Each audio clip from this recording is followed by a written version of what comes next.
24 августа 1949 года Ахмадчан Касыми, это Абдукерим Аббас, Исхакбек Мунунов, Далилхан Сагирбаев и Лоджин, это герои своих народов, казахи, дунгани, уйгуры, киргизы, погибли, как утверждают, в районе озера Байкал. На самом деле тут это все неоднозначно. Есть еще то, что их забили до смерти, и еще там, в общем, 10 человек, еще их забили до смерти в алматинской тюрьме.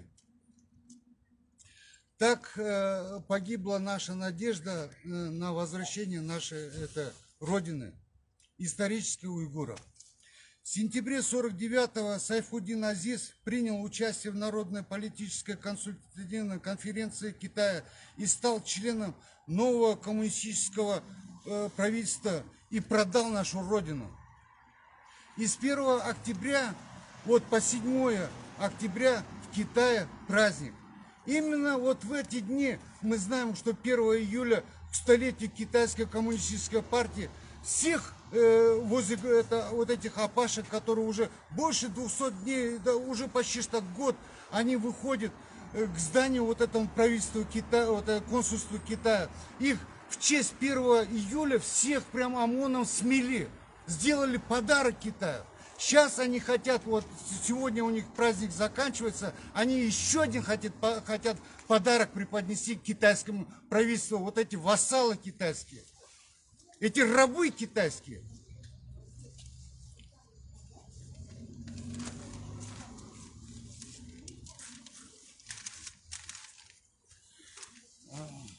Пользуясь правом моего последнего слова, я хочу сказать,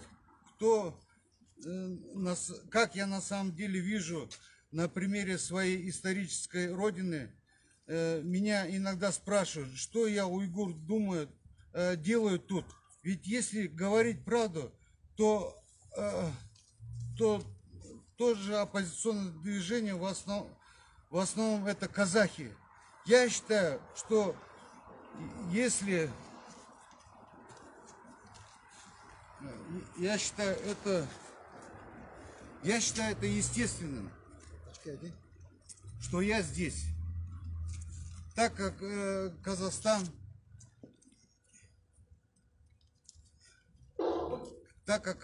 я считаю своей родиной и переживаю за нее. Я, уйгур, здесь для того, чтобы не только казахи, но и киргизы, туркмены, узбеки и все наши братья-тюрки знали, как мы остались, уйгуры, на своей земле рабами, живыми органами ходячими для пересадки. А младенцы, вырванные из животов наших сестер, стали кормом для всяких рыб, и курей. Я хочу донести до вас в это быстро меняющее время, чтобы вас или ваших детей, или внуков не ждала такая же участь. Я не буду зацикливаться в истории нашего народа, уйгуров, но факты все говорят, что наша нация очень древняя. Первая письменность была в Центральной Азии именно у уйгуров. Например, мы далеко за примерами не будем. У Чингисхана был писарь, уйгур, у нас был уйгурский каганат. И каганат это очень большая территория, это больше территории даже, чем Казахстана. И с таким богатством наследством мы вошли с 20 по 21 век перешагнули с пустыми карманами, оставив китайским коммунистическим зверям наших соплеменников. Как вы знаете, то, что происходит сейчас, опять же, далеко ходить за примерами не надо. Почти скоро год, как кандастары, опашки стоят возле консульства Китая. и у всех одна беда. Они потеряли всех своих родственников. И на наши вот запросы МИДа, вот если они считают, вот все время только говорят, Китай это дружественная страна, а китайцы говорят, Казахстан это сомнительная страна. И по приезде граждан, которые уже с документами Китая, Казахстана, их арестовывают, судят, и никакого от нашего правительства нету никаких возражений. Это позор. Это наши граждане.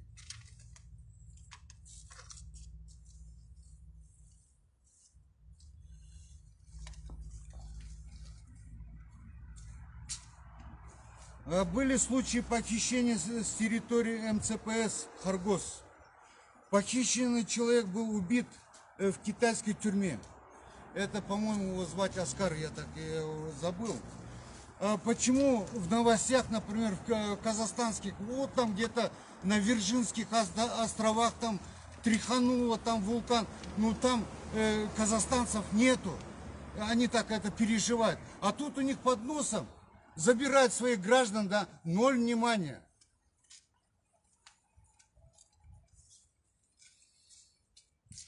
«70 лет китайские коммунисты вывозят с нашей родины исторической Уйгурии, Уйгурстан. Вот они погибли. Они поняли, что Восточный Туркестан это не наша тема, это заблуждение. И они вот эти, именно вот эти 24 августа 1949 года, вот эти патриоты поехали, чтобы отделиться от Китая. Они знали, что это Китай это зло. Это не враг уйгуров, допустим, или тюрков. Это зло для всего человечества. Мы должны об этом знать. 70 лет они вывозят или уголь, с Карамая нефть. 70 лет не останавливаясь идут поезда. И с трубов качают. Ни одного завода не построено было в этом, как они называют, Синьцзянь-Уйгурском автономном округе. Сейчас идет массовый, 16 года никого не трогали, кроме уйгуров. Сейчас они, осмелев, подкупив все это, вот это продажное правительство, они уже зверствуют над всеми народами, тюркскими народами, которые находятся на территории Синьцзянь-Уйгурского автономного округа. Поголовно. Вы смотрите, у каждой матери по 3-4 фотографии. Нету троих детей, нету отца, нету сестер, нету братьев. Китай спрашивает, где они? Это наша внутренняя проблема, они преступники, мы их посадили. Как это можно с одной семьи, всю семью посадить? Все они преступники. Массово вывозят во внутренние, на юг Китая молодежь. Заселяют на эти территории ханьцев. Это идет наступление. Теперь мы здесь даем, мы недавно ездили в Бугуты закрывать завод. Китайские. Уже прямо уже вот на границе идет продажа земли. Мы пройди эти 55 заводов, строятся, хотя мы протестовали. Я почему призываю, я гражданин Казахстана, я не хочу, чтобы карта Казахстана исчезла с карты мира. Это возможно. Если мы сейчас проявим слабость, беспечность, то карты Казахстана не будет. Будет здесь Китай. Китай уже имеет претензии ко всем приграничным территориям. Здесь они уже в книгах детских у них написано, что Балхаш ихний, это почти что до границы Алматы. Россия продала свои территории, Даманск, за которым все знают, полуостров Даманск остался глубоко-глубоко уже в тылу китайском. Они уже к Хабаровску подошли. Талибан, они уничтожая, это Иблис, это этот шайтан Синьцзянпин, этот Иблис сейчас, уничтожая мечети, сжигая Кораны, он первым поддержал это Талибан. Талибан, я всегда говорил, это войска Китая. Мы, мусульмане, должны отличать халяль от харама. Мы должны это знать. Если мы сейчас будем ходить, тут брызгать только слюнями, то мы потеряем родину. Мы сейчас, наш народ в рабстве. Мы к этому уже привыкли. У нас уже в Фейсбуке никого не удивишь, что ребенок там мертвый лежит. Что уже нас никого не удивляет, что вот люди стоят, да, никто им даже вот здесь никто не принесет. Ментов кормили вот здесь, в Заря-Востоке, я им говорил, а никто даже вот и не принесет им вот термос чая горячего. Органы вывозят. Этот номер. Что это? Вот скрытый долг. Вот Сакиб Галиевна рядом со мной. Сакиб Галиевна, встаньте со мной. Это очень мужественный человек. Скрытый долг Казахстана перед Китаем превысил 10%. Да. Уважаемая гражданка, вы себе не можете... Все, ладно, извиняюсь. Да. Мы грузимся перед Китаем. Кто будет за него рассчитываться? Кто за него будет? Мы будем рассчитываться, да? Чем мы рассчитаемся, если мы все нефти, все скважины, все распродали? Чем мы рассчитаемся? Штаны свои снимем. Уже вот киргизы хотели вот собрать. Что они собрали? 1 000 000 сомов от Китая. Они тоже уже все у них в кармане. Мы знаем, что уже таджики уже стали это вассалами Китая. Это их район считается, китайский.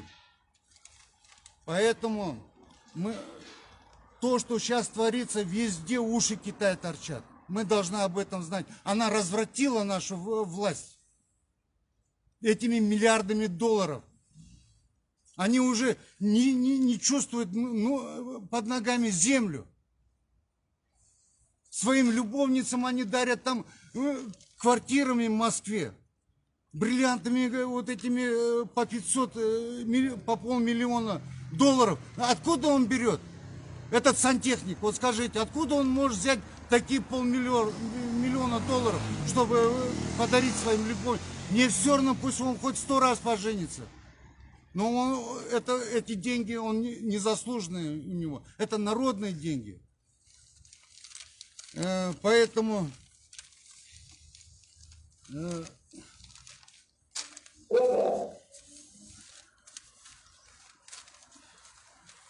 у меня вообще еще хотел подольше. Ладно, ребята тут торопятся куда-то. Ну, на этом тоже их понимаю.